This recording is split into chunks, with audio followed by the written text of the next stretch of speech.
الحمد لله وكفى وسلام على عباده الذين اصطفى أما بعد فأعوذ بالله من الشيطان الرجيم بسم الله الرحمن الرحيم والفجر وليال عشر وقال النبي صلى الله عليه وسلم أفضل أيام الدنيا أيام العشر سبحان ربك رب العزة عما يصفون وسلام على المرسلين والحمد لله رب العالمين اللهم صل على سيدنا محمد وعلى آل سيدنا محمد في أول كلامنا وأوسط كلامنا وآخر كلامنا. میرے عزیز دوستو بزرگوں، بھروچ شہر میں دوسری دفعہ اس طالب علم کی حاضری ہوئی ہے. 5-6 مہینے قبل جمعہ مسجد میں حاضری ہوئی تھی. یہ خطہ بہت مبارک ہے. ہندوستان میں جو اس وقت کا مشترکہ ہندوستان تھا، سب سے پہلے بر صغیر میں حضرات صحابہ کے قدم ملک میں 2 خطوں میں پڑے.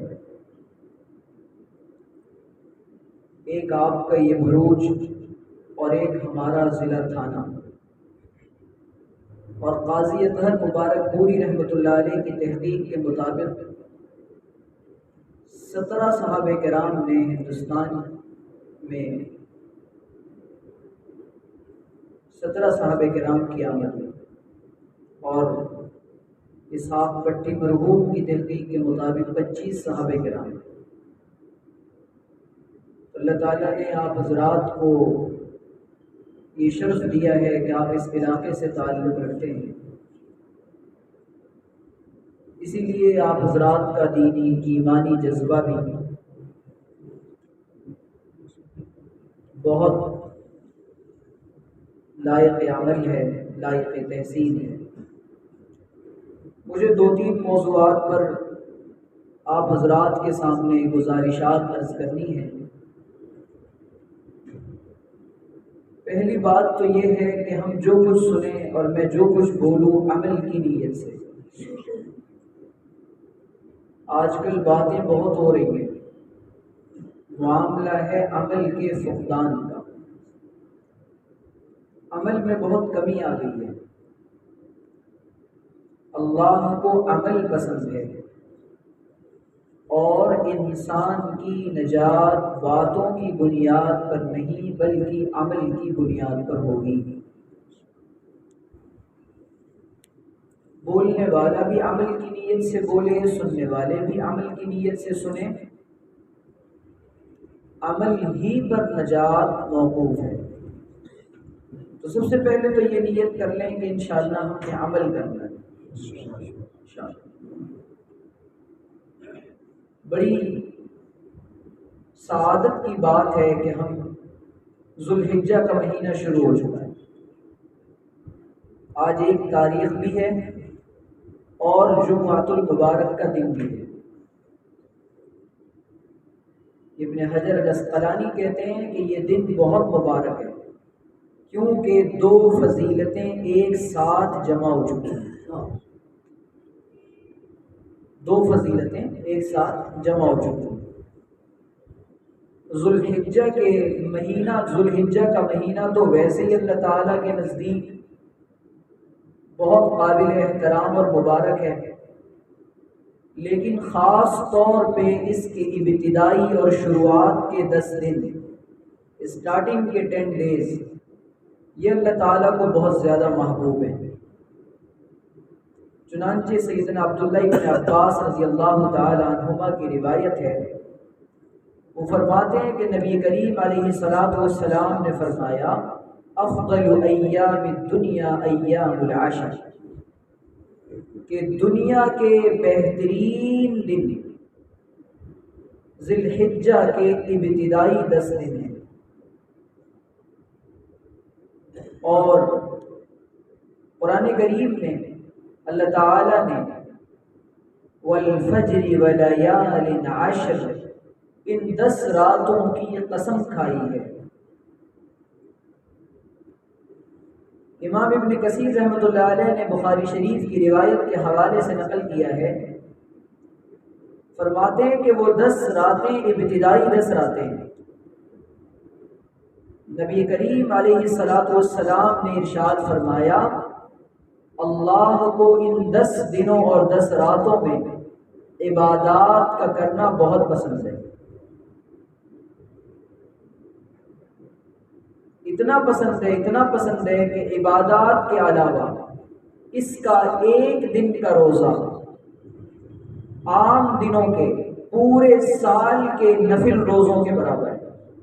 سنن ترمذی کی روایت ہے، اور فرمایا کہ اس کی ایک رات کا قیام وہ شب قدر کے قیام کی طرح ہے۔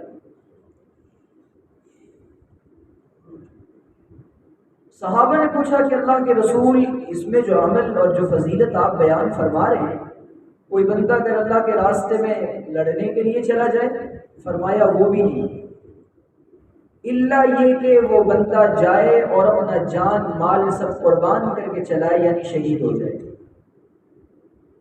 اتنی بڑی فضیلت ہے ان 10 دنوں اور 10 راتوں کی۔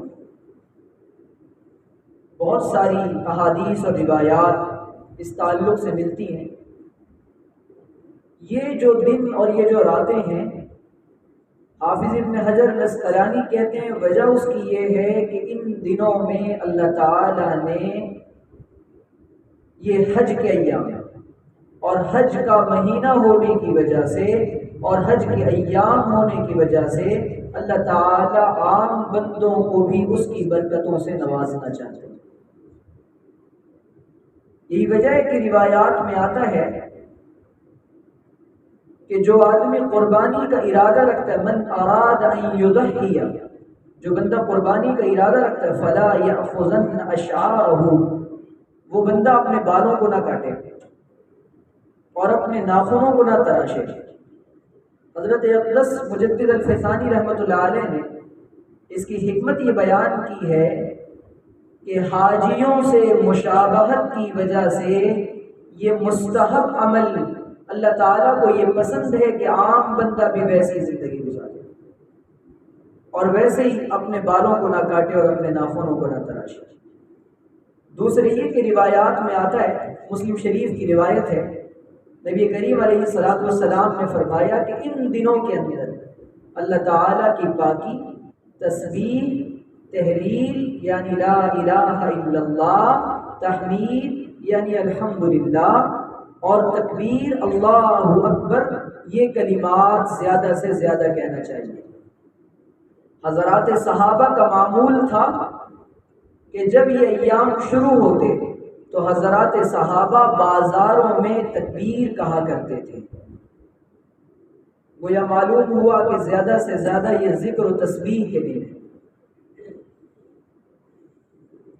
جن دنوں کی فضیلت زیادہ ہوتی ہے ان میں نیک عمل کرنے کا اجر و ثواب بڑھ جاتا ہے، تو ان دنوں کے اندر گناہوں کا وبال بھی اتنا سخت اور سنگین ہوتا ہے۔ اس میں خاص طور پہ جو چند کام بندوں کو کرنا چاہیے وہ یہ کہ فرائض کی پابندی۔ سب سے پہلے ہمارے یہاں مصیبت یہ ہے کہ ہم نوافل کا اہتمام تو کرنے لگ جاتے ہیں لیکن اس کی وجہ سے فرائض سے غفلت کرتے ہیں۔ حضرت عمر ابن خطاب رضی اللہ تعالی عنہ نے ایک صاحب کو ایک بازار کا یا کسی علاقے کا ذمہ دار بنایا۔ حضرت عمر صبح صبح پہنچے، وہ فجر کی نماز میں نہیں ملے۔ آپ نے ان کے بارے میں پوچھا کہ وہ کہاں ہیں، ان کی والدہ سے پوچھوایا، فرمانے لگی کہ رات بھر تہجد پڑھنے کی وجہ سے صبح فجر میں سوتا۔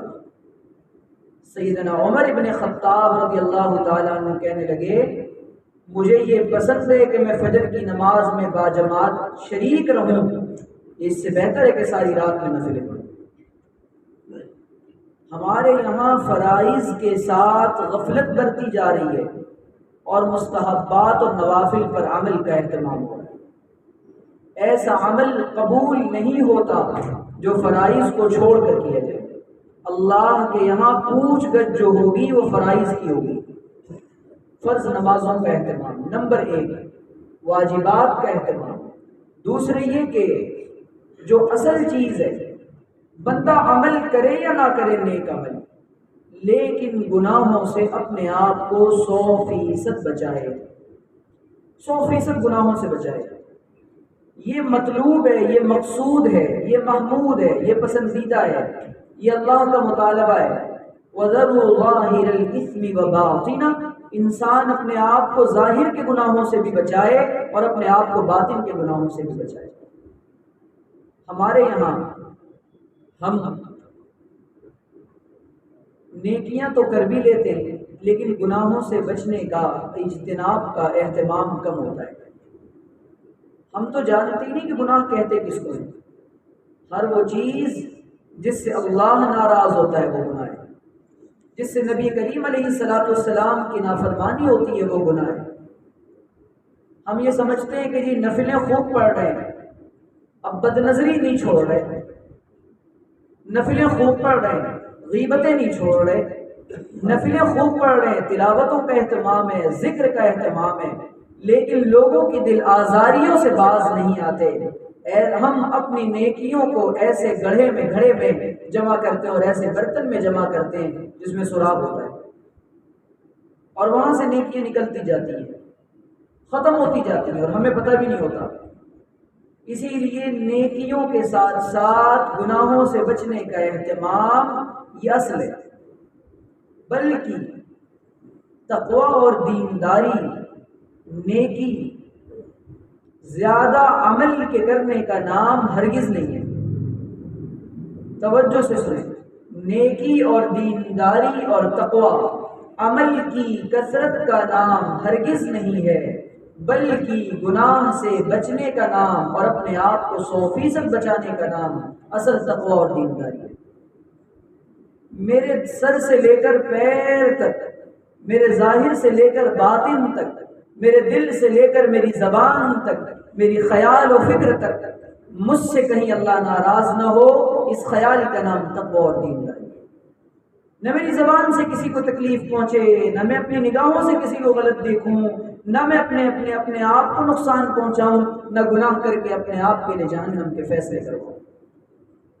اسی لیے ان دنوں کے اندر ہم کوشش یہ کریں، اور ان دنوں کے روزے اللہ تعالیٰ کو بہت محبوب ہیں، بہت محبوب ہیں۔ اسی لیے کوشش یہ ہو کہ 9 روزے اگر رکھ سکتے ہیں تو 9 رکھ لیں، ورنہ خاص فضیلت جس روزے کی آئی ہے صحیح روایات میں وہ یوم عرفہ کا روزہ ہے۔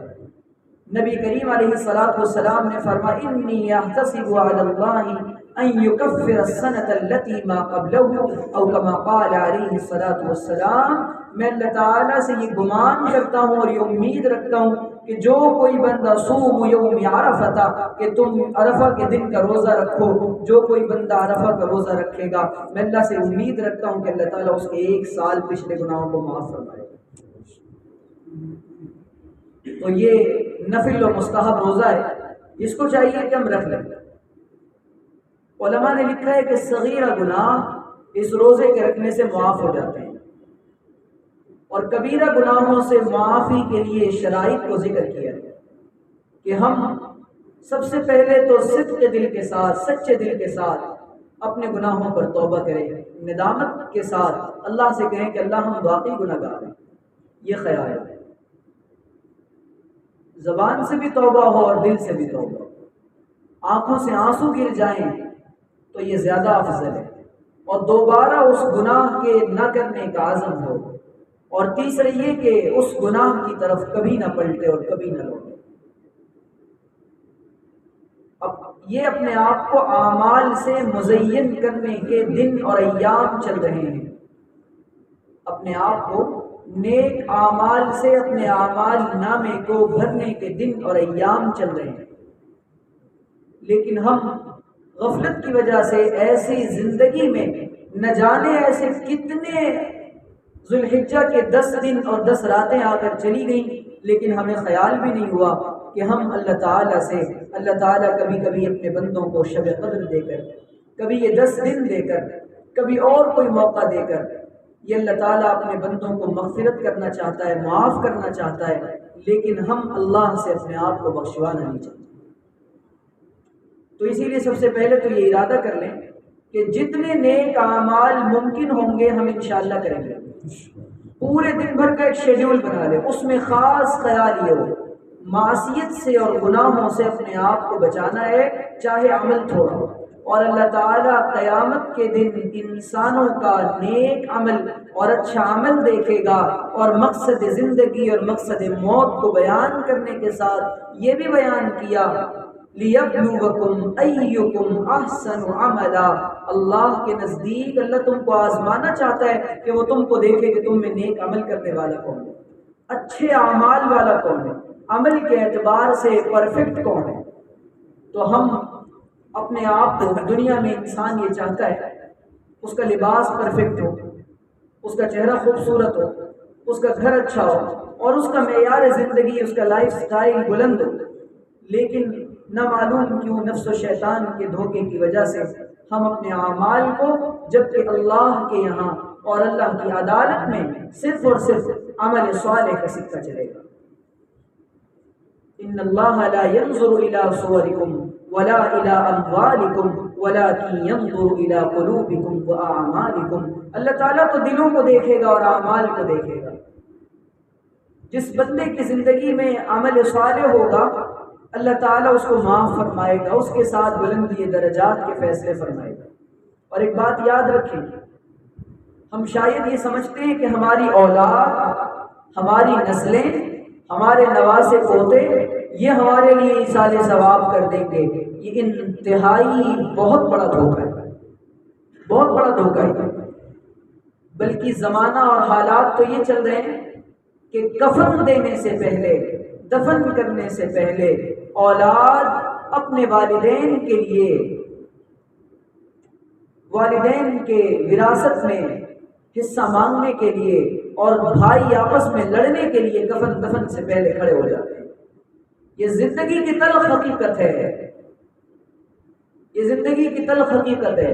یہ حالات اور مادیت کا اور مٹیریلزم کا ایسا غلبہ ہوا دلوں پر، اور مجھے یہ بات گجرات والوں کو سمجھانے کی ضرورت نہیں ہے، اللہ تعالیٰ نے آپ کو مال خوب دیا ہے۔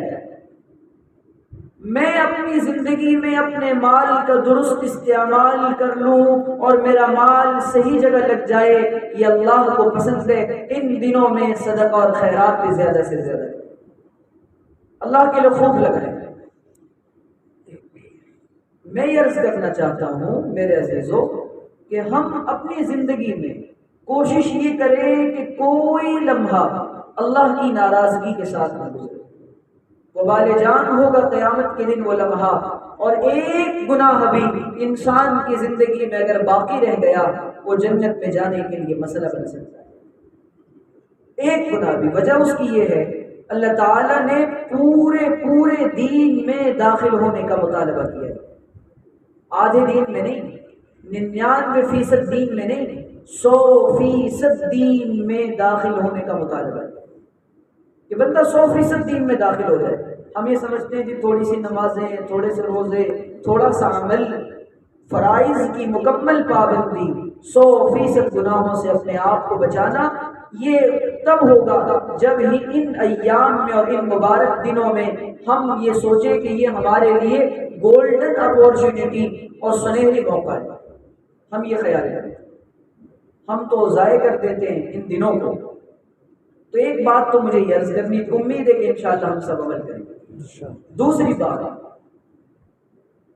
اللہ تعالیٰ نے جو یہ دین ہم کو دیا ہے یہ مکمل لائف سٹائل کا نام ہے، مکمل نظام زندگی کا نام ہے، ایک مکمل ضابطۂ حیات کا نام ہے، ایک پرفیکٹ اور کمپلیٹ لائف کا نام ہے۔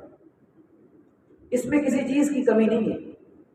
ہمارے پاس ایک خوبصورت معاشرت ہے، زندگی گزارنے کے اصول ہیں۔ آج جو ایمانی اور اخلاقی بگاڑ کے ساتھ ساتھ حضرت اقدس تھانوی نور اللہ مرقدہ نے معاشرت پر اور معاملات پر خوب توجہ دی۔ یہی وجہ حضرت کا مجددانہ کارنامہ یہ تھا کہ حضرت نے معاشرت اور معاملات پر خوب توجہ دلوائی۔ دیکھیں، میری نماز کا معاملہ میری اپنی ذات کے ساتھ ہے۔ میں تہجد بھی پڑھ رہا ہوں، بڑی اچھی بات ہے، ذکر بھی ہو رہے ہیں، جی واہ واہ کیا کہنے، لیکن اس کا اثر میری اپنی ذات تک محدود ہو۔ لیکن لوگوں کے ساتھ برتاؤ، انسانوں کے ساتھ تعلقات کو مینٹین کرنا اور اپنی زبان سے اور اپنے عمل سے کسی کو تکلیف نہ پہنچانا، یہ اللہ تعالیٰ کے یہاں اس کا سوال انتہائی اہم ہوگا۔ اسی لیے حضور نے فرمایا وَخَالِقِ النَّاسَ بِخُلُقٍ حَسَنٍ، لوگوں کے ساتھ اچھے اخلاق سے پیش آؤ۔ آج ہمارے اخلاق کا معاملہ بہت بگڑا ہوا ہے۔ امیر غریب سے سیدھی طرح بات کرنے کو تیار نہیں ہے، مالدار آ جائے تو یوں باہیں پھیلا کر اس کا استقبال کیا جاتا ہے، غریب آ جائے تو مسافہ بھی ٹھیک سے نہیں کرتا۔ اگر ہمارے اخلاق کا معاملہ چند لوگوں کے ساتھ اچھا ہے، چند پسندیدہ لوگوں کے ساتھ، یقین مانے اسے منافقت کہتے ہیں، اخلاق نہیں کہتے۔ نبی کریم علیہ السلام کے پاس آنے والا غریب ہے، امیر ہے، حبشہ سے آنے والا بلال ہے، یا روم سے آنے والا صہیب ہے، یا حضرت مصعب بن عمیر ہے، اس کے پاس لباس ہے یا نہیں، اس کی مالی حیثیت کیا ہے، اس کی اقتصادی حیثیت کیا ہے، نبی اکرم کو اس سے کوئی پرواہ نہیں تھی۔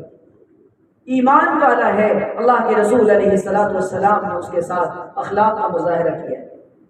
ہمارے یہاں معیارات اور بنیادیں بدل چکی ہیں۔ ہم نے اسلام میں اگر ہم رنگ و نسل کی بنیاد پر، زبان و بیان کی بنیاد پر، تعلیم اور غیر تعلیم یافتہ ہونے کی بنیاد پر اور زبان و لہجے کی بنیاد پر، رہن سہن کی بنیاد پر لوگوں کے درمیان فرق مراتب کو برتا، خدا کی قسم یہ دور جاہلیت کا ایک فتنہ ہے جو بھی ہم نے باقی۔ اسلام نے ان بنیادوں کو ختم کیا تھا اور نبی اکرم علیہ السلام نے فرمایا وہ تمام قدریں جو دور جاہلیت کی قدریں تھیں وہ میرے قدموں کے نیچے آج میں رونقتا ہوں۔ آج عربی کو عجمی پر، عجمی کو عربی پر فضیلت نہیں ہے، لیکن آج ہمارے یہاں آپس میں مسلمانوں کے درمیان آپس میں دل پھٹے ہوئے ہیں، غیر قومیں ہم پر جو ٹوٹ رہی ہیں، اس کی وجہ یہ ہے ہماری جو دنیا کے اندر جو رسوائیاں ہو رہی ہیں، اس کی بنیادی وجہ یہ ہے کہ ہم مسلمان آپس میں ہمارے دل ملے ہوئے ہیں۔ ہم نے لوگوں کو ذلیل سمجھا ہے، اللہ کے بندوں کو حقیر سمجھا ہے۔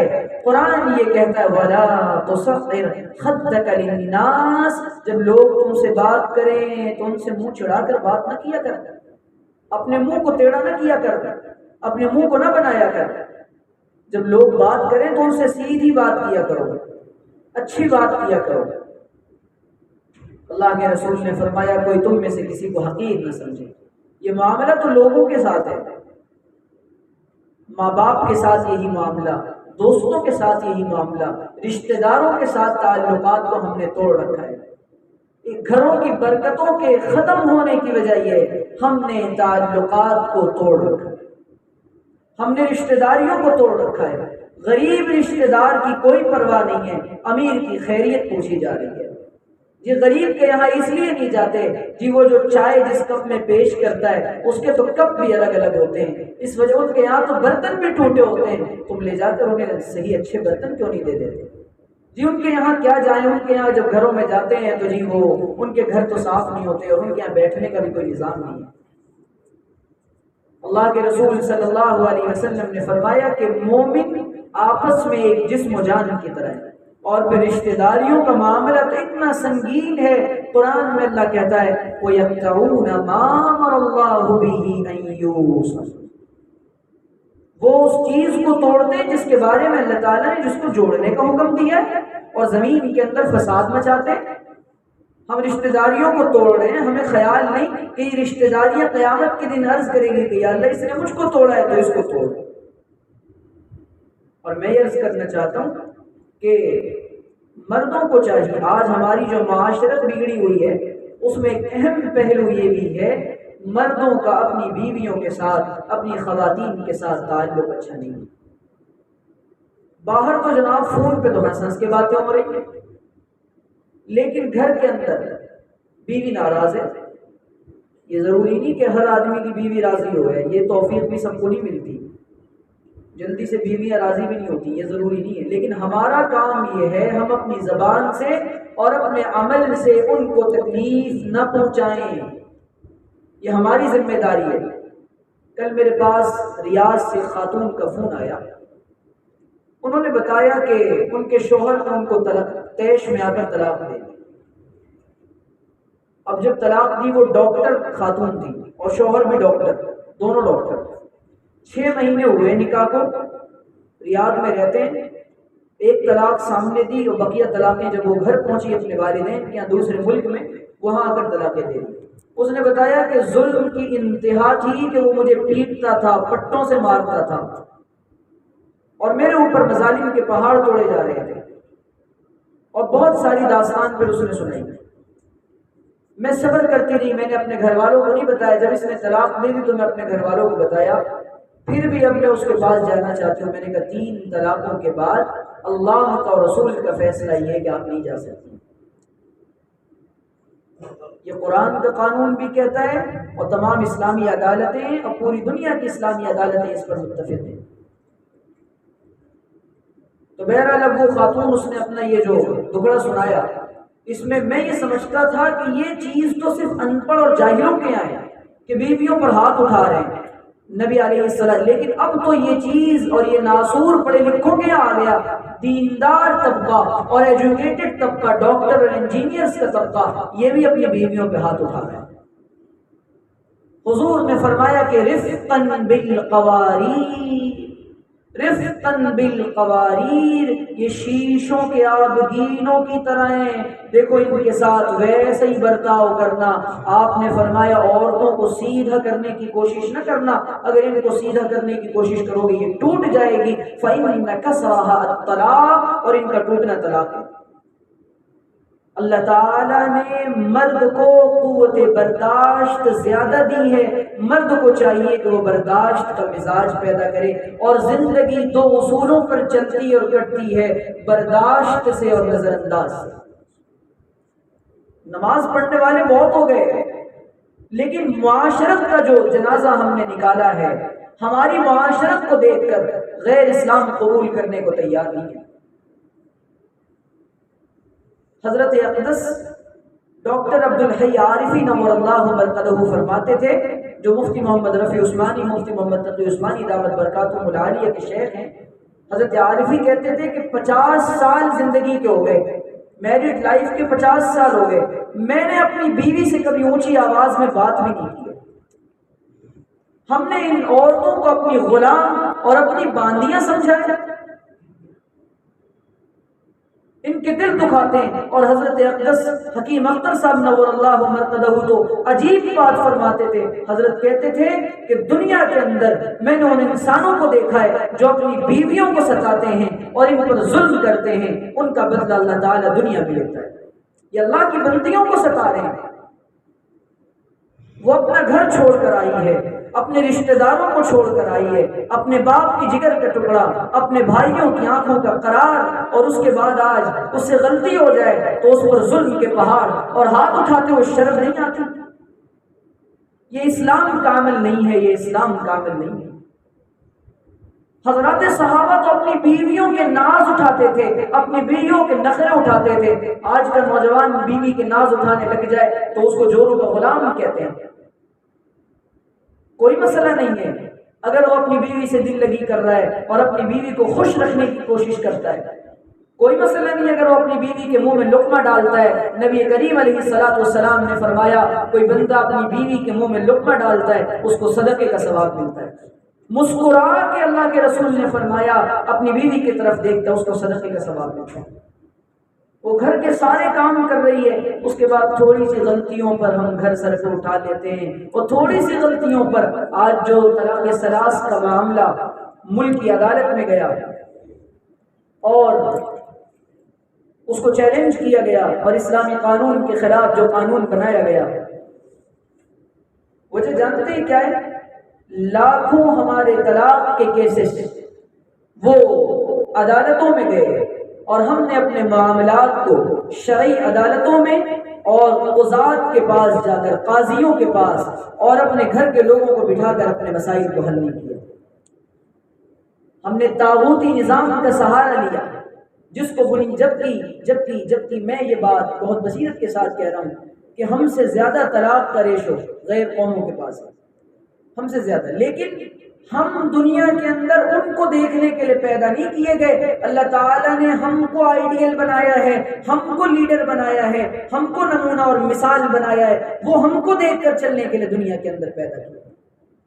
دنیا کی بہت بڑی آبادی اسلام کو قبول کرنا چاہتی ہے، ہماری خامیاں، ہماری غلطیاں، ہماری نالائقیاں، ہماری ناکامیاں اور ہماری کوتاہیوں کی بنا پر وہ اسلام سے اتنے قریب آ کر رکے ہوئے ہیں کہ یہ مسلمانوں کا عمل ایسا ہے، ہمیں ڈر لگتا ہے کہ اگر ہم اسلام قبول کر لیں اس گھسی پٹی معاشرت کے ظلم کی چکی میں کہیں ہم بھی نہ پس جائیں۔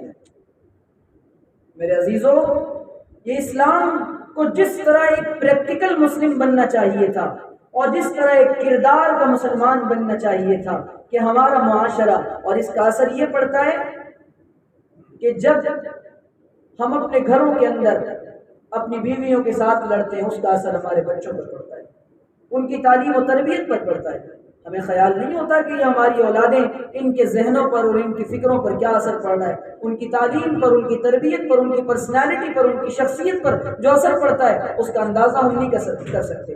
معاشرے کا کامیاب انسان وہ اسی لیے نہیں بنتا کہ وہ ماں باپ کے جھگڑے دیکھ کر اور ماں باپ کی بد اخلاقیاں دیکھ کر وہ بیچارہ بجھ جاتا ہے۔ یہ معاشرے کی وہ بیماری ہے کہ ہم اس کو دور کریں۔ اگر ہم میاں بیوی آپس میں کوئی بات ہو جائے، بند کمرے میں بیٹھ کر مسئلے کو حل کرنا سیکھیں، اپنے مسائل کو تماشا نہ بنائیں۔ میاں بیوی گاڑی کے دو پہیوں کی طرح ہیں، اگر ایک کہہ دے کہ میں نہیں چلتا، دوسرے کہہ دے میں نہیں چلتی، تو گاڑی رک جاتی ہے۔ اللہ تعالیٰ نے یہ اسلامی معاشرہ ہم کو دیا ہے کہ ہم اپنی معاشرت کو، اور یہ حالات کیوں بنے؟ وجہ اس کی یہ ہے کہ ہمیں اللہ کا ڈر ہماری زندگی سے نکل گیا۔ اللہ کا ڈر اگر ہو، اسے خیال ہو یہ اللہ کی بندی ہے، اسے خیال ہو کہ یہ میرا شوہر ہے، اس کا مقام نبی کریم علیہ السلام نے یہ بتایا کہ اگر میں کسی کو سجدہ کرنے کا حکم دیتا تو بیویوں کو حکم دیتا کہ وہ شوہروں کو سجدہ کریں۔ اور حضرات صحابیات نے اپنے شوہروں کی جو تابعداری کی ہے، جو فرما برداری کی ہے، اور ان کے ساتھ جو وفا کا معاملہ کیا ہے اور وفاداری کی ہے، وہ قابل تقلید ہے اور قابل عمل ہے۔ آج ہم نے چونکہ ہمارے یہاں ہمارے گھروں کے اندر سے صحابہ کی زندگیوں کے تذکرے ختم ہو گئے، صحابیات کی زندگیوں کے تذکرے ختم ہو گئے، اس لیے ہم نے دوسروں کی معاشرت کو، ان لوگوں کی معاشرت کو جن کے یہاں کوئی خاندانی نظام اور کوئی فیملی سسٹم نہیں ہے، کوئی فیملی پلاننگ نہیں ہے، ان کے یہاں خاندانی نظام کا بیڑا غرق ہے، ان کے یہاں بیوی کو شوہر کے حقوق کا نہیں پتا، شوہر کو بیوی کے حقوق کا نہیں پتا، ان کے یہاں عورت صرف اور صرف ان کے دل کی تسکین کا سامان ہے، ہمارے یہاں عورت ہمدم و دمساز ہے۔ ہمارے یہاں اللہ کے رسول صلی اللہ علیہ وسلم نے اس کو ایک مقام دیا ہے۔ تو اب ہم یہ کوشش کریں کہ اپنی معاشرت کو بنائیں۔ جب زندگی کے اندر مکمل دین آئے گا، وہ دین جو اللہ کے رسول کو مطلوب ہے، ہماری مرضی کا دین نہیں، ہماری مرضی کا دین نہیں، ہم نے دین کو اپنی مرضی کا دین بنایا، اپنی خواہشات کا دین بنایا۔ اس وجہ سے ہمارے ایمانیات کا بیڑا غرق ہوا۔ اس وقت پورے ملک کے اندر ارتداد کی لہر تیزی کے ساتھ دوڑ چکی ہے۔ نوجوانوں کو ہر اعتبار سے سوشل میڈیا کے ذریعے، انٹرنیٹ کے ذریعے اور دیگر آلات اور ذرائع اور سورسز کے ذریعے سے گمراہ کیا جا رہا ہے اور ان نوجوانوں کو اللہ کے وجود کا منکر بنایا جا رہا ہے۔ نبی اکرم علیہ السلام کی پاکیزہ زندگی کو بتایا جا رہا ہے کہ اس میں تمہارے لیے انٹرٹینمنٹ کا کوئی سامان نہیں ہے اور یہ کلچر اور یہ تہذیب تمہارے لیے سوٹیبل نہیں ہے۔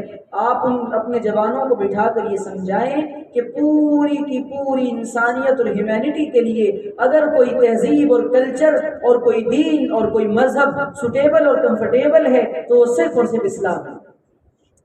آپ اور یہ بات میں اس لیے نہیں کہہ رہا کہ میں مسلمان ہوں، یہ بات میں اس لیے نہیں کہہ رہا کہ یہ بات میں اس لیے کہہ رہا ہوں کہ دنیا کی دیگر تہذیبوں کا اور ادیان کا اور مذاہب کا مطالعہ کرنے کے بعد ان کے اندر کا جو نقص ہے وہ صاف طور پہ سامنے آتا ہے۔ ان کے یہاں اگر صبح اٹھنے کا کوئی، ان کے یہاں زندگی گزارنے کا وہ طریقہ نہیں ہے جو ہمارے پاس ہے۔ پیدائش سے لے کر موت تک، زندگی پیدا ہونے سے لے کر قبر میں جانے تک ہمارے پاس ہر عمل موجود ہے، کب کیا کرنا ہے، کب کیا کرنا ہے۔ لیکن ہم چونکہ اپنے دین کو کامل نہیں سمجھ رہے اس لیے غیروں کا طریقہ اختیار کر رہے ہیں۔ آج جو ارتداد کی لہر پورے ملک میں دوڑی ہوئی ہے، نوجوان تیزی کے ساتھ غیروں کی باتوں میں آ رہا ہے، یہود اور عیسائیوں اور دہریوں کی باتوں میں آ رہا ہے، اور ایتھیزم کی جو ایک آگ لگی پڑی ہے اور طوفان بدتمیزی جو برپا ہے کہ نوجوان یہ کہہ رہا ہے کہ ہم تو نعوذ باللہ، میرے پاس سوالات آتے ہیں، آپ اللہ کے وجود کو ثابت کریں۔ یہ کہاں سے آیا؟ ہم سمجھتے تھے کہ لائے گی فراغت تعلیم، اقبال مرحوم نے کہا تھا ہم سمجھتے تھے کہ لائے گی فراغت تعلیم، لیکن معلوم نہ تھا چلا آئے گا الہاد مثال۔ یہ اہل کلیسا اور ان کا نظام تعلیم ایک سازش ہے فقط دین و مروت کے خلاف۔ آپ کو معلوم ہے آپ کے بچوں کو اسکولوں میں کیا پڑھایا جائے؟ ان کے سیلیبس کا حصہ کون سی باتیں، ان کے ایجوکیشنل سسٹم میں کیا داخل کیا گیا ہے؟ آپ کو معلوم ہے کہ ان کے یہاں ٹیچرز کون سے رکھے جاتے ہیں جو ان کو دہریت پڑھائیں، الہاد پڑھائیں، زندقہ پڑھائیں اور اللہ کے وجود کا منکر بنائیں؟ ان کے ذہنوں میں ایسے شوشے چھوڑے جائیں کہ وہ نوجوان، اور وجہ یہ اس نوجوان کو اس لباس سے متنفر اور بیزار کر دیا جائے، وہ داڑھی ٹوپی اور عمامے والے کے پاس نہیں جائے گا، اس کو بتایا جائے گا کہ انسانیت کا اور مانوتا کا سب سے بڑا دشمن یہ داڑھی والا مسلمان ہے۔ آج جو اسلام بیزار جو یہ نیو جنریشن بن رہی ہے اس کی وجہ یہ ان کو ہم نے مسجدوں سے قریب نہیں کیا، علماء سے قریب نہیں کیا۔ اس کی وجہ سے تیزی کے ساتھ بیٹیاں جو مرتد ہوئی ہیں ان کو ہم نے نہیں بتایا، ان کو ہم نے اللہ اور رسول کا تعارف نہیں کروایا۔ ہم نے سمجھا کہ ہم تو داڑھی ٹوپی اور نمازیں پڑھ رہے ہیں، نفلیں پڑھ رہے ہیں، مسجدوں میں آ رہے ہیں، لیکن ان بچیوں کو نہیں معلوم خدا کون ہے اور خدا کا معاملہ کیا ہے اور اللہ کے رسول صلی اللہ علیہ وسلم کون ہے۔ اس تعارف نہ کرانے کی وجہ سے ہمارے لاکھوں بچے اور لاکھوں بیٹیاں اسلام سے اپنا ہاتھ دھو بیٹھی۔ یہ فکر کا مقام ہے۔ میں آپ کے سامنے دست بستہ یہ عرض کرنا چاہتا ہوں، میں 6 گھنٹے کا سفر کر کے آیا ہوں، اپنے خرچ پر آیا ہوں، اللہ کے واسطے میں آپ سے یہ کہنا چاہتا ہوں، اے گجرات کے مسلمانوں، اے بھروچ کے مسلمانوں، اے اس علاقے کے غیور مسلمانوں، اللہ تعالیٰ نے آپ کو مال بھی دیا ہے، دولت بھی دی ہے، صلاحیتیں بھی دی ہیں، آپ اس کی فکر کریں، آپ قدر کریں، آپ امت پر ایک محبت کی نگاہ ڈالیں، آپ شفقت کی نگاہ ڈالیں، آپ کوشش کریں کہ آپ کے علاقوں میں وہ ماحول بنے کہ آپ کے نوجوان بچے، آپ کے بچے وہ دین سیکھیں، علم کی قدر کریں، علماء کی قدر کریں، مساجد کی قدر کریں، مدارس کی قدر کریں، خانقاہوں کی قدر کریں۔ یہی وہ جگہیں ہیں جہاں سے ایمان بچے گا اور یہی وہ جگہیں ہیں جہاں سے اللہ تعالیٰ ایمان کی شمع روشن کرے گا۔ اگر ہم نے آج ان علماء کی قدر نہ کی، حالات وہ بنیں گے کہ یہ علماء دین پڑھانے کے لیے اور کلمہ معلوم کرنے کے لیے ہمیں دور تک جانا پڑے گا اور ہمیں یہ علماء نظر نہیں آئیں گے۔ اسی لیے آج جو یہ علماء نظر آ رہے ہیں یہ مدارس کی شکل میں دین کے مضبوط قلعے نظر آ رہے ہیں، ہم ان کی قدر کریں۔ اپنی اولادوں کو، اللہ نے آپ کو مال دیا ہے، اپنی اولاد کو دین پڑھاؤ، ان مدرسوں میں داخل کرو۔ آپ نے بنا دیا ڈاکٹر، آپ نے بنا دیا انجینئر، پیسے سے پیسہ بنے گا، لیکن یاد رکھیے یہ دین یہ اللہ اپنے چنندہ بندوں کو دیتا ہے۔ اسی لیے میں آپ سے عرض کرنا چاہتا ہوں ہم اپنے ارادوں، اپنی تمناؤں کے رخ کو بدل لیں۔ اللہ کرے کہ یہ بات ہماری سمجھ آ جائے۔ وآخر دعوانا ان الحمد للہ رب العالمین۔ جن لوگوں نے سنت نہ پڑھی وہ سنت پڑھی۔